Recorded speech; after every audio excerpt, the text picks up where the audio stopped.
هنا القاهرة. السادة المستمعين، تلتقون الآن مع المقطع السادس والثلاثين من تمثيلية الأيدي الحانية. انا هعمل دور ايه؟ ميكروفون يا غبي. ايه؟ ما انتوا كلكم معاكم ورق الا انا. طلع اصوات. مش انت بوظت الجهاز يا اسماعيل؟ طلع اصوات، اعمل مؤثر. بس مش مؤثر. عارف يا حبيبي، ولا ليك 30 لازمه، عايزك تطلع اصوات من بقك يا اسماعيل. حاضر. طلع اصوات يا اسماعيل. ما توترنيش ارجوك خلاص.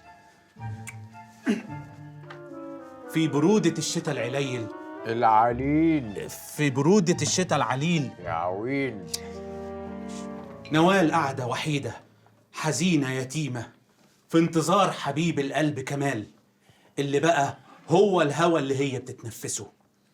والوقت بيمر، كده بيمر. ميكروفون. حاضر. وهي غرقانة في أحزانها، فجأة جرس الباب بيرن.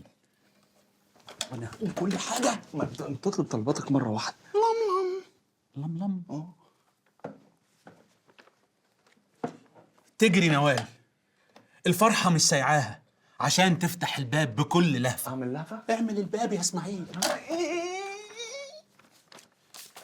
وأول ما بتشوف كمال قدامها بتنسى البرد والوحدة، وبتنسى الكنكة على البوتاجاز، وبتقول له في غاية الدلع: صوتي هيوصل ولا تشبك لي؟ شبك لك ايه؟ المصيبه ان صوتك بيوصل. اقول كنت فاكره اني ملاكك، طلع يتفتلك بلاد بلا قرف. ليه كده؟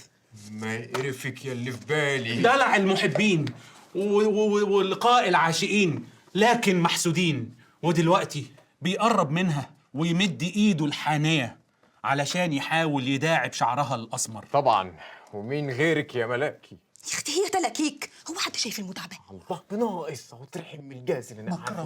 ميكروفون. صوت رعد وبرق وأعاصير وحاجات كتير. عصير ايه؟ هو في العباسيه عصير؟ يعني هو في صوت لهفه يا اسماعيل؟ اعمل اعاصير.